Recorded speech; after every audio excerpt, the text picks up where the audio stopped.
굿모닝 큐티 가족 여러분, 모든 일을 합력하여 선을 이루시는 하나님을 신뢰하는 하루가 되기를 바랍니다. 우리는 어려운 일을 만날 때 나에게 왜 이런 일이 생겼는지 거기에 대해서 정확한 이유를 설명하거나 이해할 수 없는 경우가 종종 있습니다.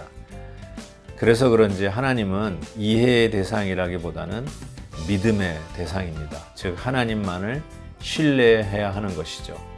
오늘도 모든 일을 하나님께 맡기고 좌로나 우로나 치우치지 않고 믿음으로 달려가는 귀한 날 되시길 바랍니다. 하나님께서 함께 하시고 간증의 열매로 주실 것을 믿습니다. 오늘 함께 부를 찬송은 338장 천부여 의지 없어서입니다. 다 함께 2절을 찬송하겠습니다.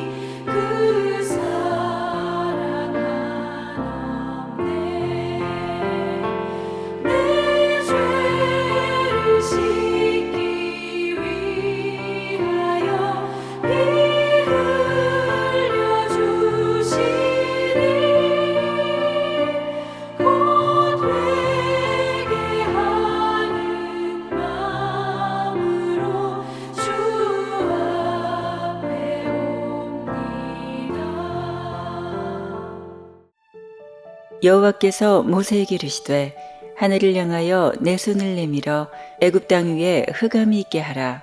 곧 더듬을 만한 흑암이리라. 모세가 하늘을 향하여 손을 내밀매 캄캄한 흑암이 3일 동안 애굽 온 땅에 있어서 그동안은 사람들이 서로 볼 수 없으며 자기 처소에서 일어나는 자가 없으되 온 이스라엘 자손들이 거주하는 곳에는 빛이 있었더라.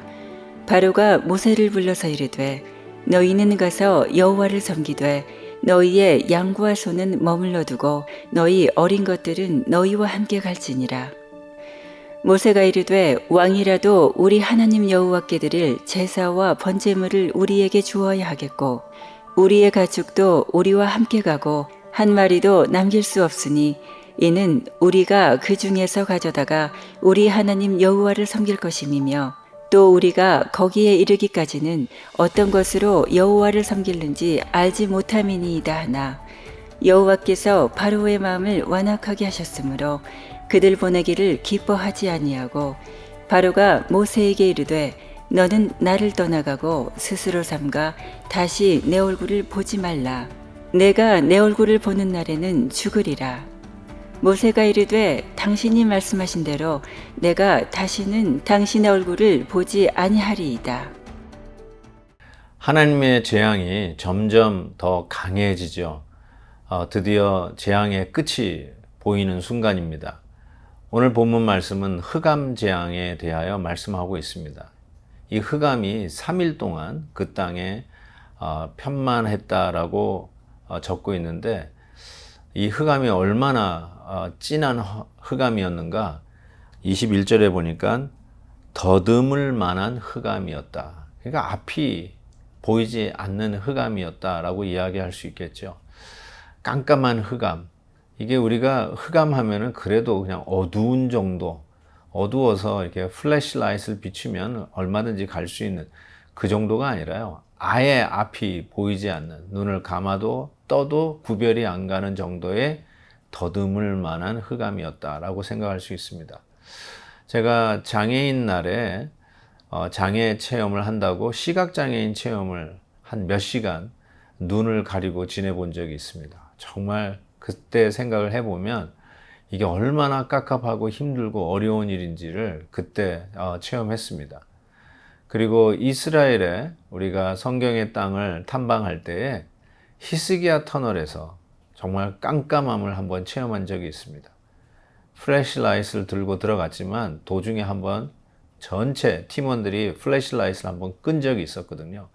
딱 플래시라이트를 끈 순간에 이걸 뭐라고 해야 될까요? 정말 아무것도 보이지 않고 바로 코앞에 있는 것도 보이지 않는 이 pitch darkness, 우리 한국말로 칠흑과 같은 그 어두움을 경험해 봤는데, 바로 이와 같은 어두움을 우리 하나님께서 이 흑암의 재앙을 3일 동안 그 땅에 내리신 것입니다.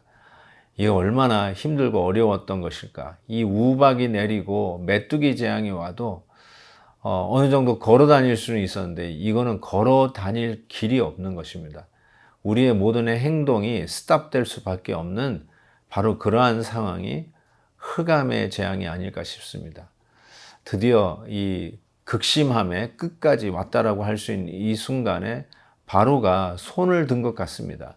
이제 완전히 항복하는 것 같은데 참 희한하죠. 이 상황 속에서 모세에게 타협안을 제시를 합니다. 24절이죠. 바로가 모세를 불러서 이르되 너희는 가서 여호와를 섬기되 너희의 양과 소는 머물러 두고 너희 어린 것들은 너희와 함께 갈지니라. 이제는 가라라고 하는 말 같은데 실은 양과 소는 두고 가라. 진짜 자기네들에게 필요한 그런 물질은 두고 가라라는 것이죠. 너희들은 가라. 그렇지만 재물이 되는 것들은 두고 가라라고 하는 이 타협안이 내놓고 있는 것입니다. 그렇지만 하나님 앞에 예배하러 가는 이스라엘 백성의 입장에서 양과 소를 가지고 가지 않을 수가 없는 것이죠. 이 타협안은 거부되는 것을 보게 됩니다. 우리도 마지막이 다가오는 순간에 이제는 안 되겠다 하고 타협할 때가 있지 않습니까? 이제는 하나님 앞에 가야 되는데 우리가 스스로 이것만 하고 돌아가겠다라고 하는 때도 있지 않습니까? 하나님, 건강만 챙기면 제가 돌아가서 열심히 섬기겠습니다. 하나님, 내가 이 비즈니스가 정상 궤도에만 오르면 그때는 내가 완전히 올인 하겠습니다. 라든지, 하나님, 우리 자녀가 대학만 가면 그때부터는 제가 열심히 나가겠습니다. 그래서 우리는 어떻게 보면 수많은 변명을 가지고 오늘도 하나님 앞에 올인하지 못하고 타협하는 내 모습을 발견하게 됩니다. 오늘 하나님 앞에 여러분이 타협하고 있는 변명은 무엇입니까? 내가 하나님 앞에 헌신하지 못하고 신앙생활 바로 하지 못하고 예배에 참여하지 못하고 참으로 하나님이 기뻐하시는 일에 같이 동참하지 못하고 그 일에 헌금하지 못하고 인색하고 내가 어느 정도 좀 안정이 되면, 세를이 되면, 어느 정도 인감이 되면, 어느 정도 내 건강에 허락이 되면, 우리 자녀들이 조금 자라가면, 시집장가 가면 얼마나 많은 변명들을 우리는 하나님 앞에 늘어놓는지 모르겠습니다. 사랑하는 성도 여러분, 하나님은 만홀히 여김을 받지 않는다고 갈라디아서에서 선포하고 있습니다. 우리의 마음에 마음의 속내를 읽어가고 계시는 우리 하나님 앞에 우리가 척할 필요는 없다고 생각합니다. 나의 있는 모습 그대로, 연약한 모습 그대로 하나님 앞에 솔직히 고백하면서 하나님이 우리에게 보이시는 수많은 표징들, 우리가 어제도 생각해 봤지만 재앙 속에서 하나님께서 이놈 맛 좀 봐라 하는 수준이 아니라 하나님은 반드시 하나님을 대적하는 자들을 향한 심판과 그리고 우리 다음 세대에 우리와 함께 하시는 하나님은 어떠한 하나님인가를 보여주는 확신한 이 표징들을 남겨주시는데, 오늘도 우리의 삶 속에 타협하기보다는 하나님 앞에 올인하고 하나님 앞에 오히려 내 자신을 던져드리고 하나님이 인도하시는 것을 기대하고 믿음으로 바라보는 그러한 저희들이 되었으면 좋겠습니다. 흑암의 재앙 속에서 그도 끝까지 변명하고 타협안을 내놓는 이 바로의 모습이 우리의 모습이 되지 않기를 바랍니다. 하나님 앞에 뛰어드십시다. 하나님 앞에 모든 것을 다 맡겨드리고 믿음의 길을 담대히 걸어가는 저와 여러분 되시기를 바랍니다. 하나님 아버지, 오늘도 주님의 말씀을 아멘으로 받습니다. 하나님 앞에 변명하고 연기하고 있었던 것들을 이제 깨닫습니다. 내가 왜 뛰어들지 못하는지, 나의 상황을 변명 삼아서 아직도 우리의 신앙생활을 온전히 하지 못하는 이유를 하나님 앞에 되었던 나의 잘못을 용서하여 주옵소서. 더 이상 바로와 같이 타협하는 이 아니라 하나님의 말씀에 뛰어드는 저희들이 되게 하여 주옵소서. 예수 그리스도의 이름으로 기도하옵나이다. 아멘. 내일 또 뵙겠습니다. 김한효 목사님과 함께하는 아침 명상 메시지에 성도님들이 참여할 수 있는 이벤트를 엽니다. 여름을 주제로 직접 촬영한 풍경 사진을 보내주세요. 선정된 작품은 아침 명상에서 배경 화면으로 사용되며 3분을 선정하여 큐티책과 소정의 상품을 드립니다.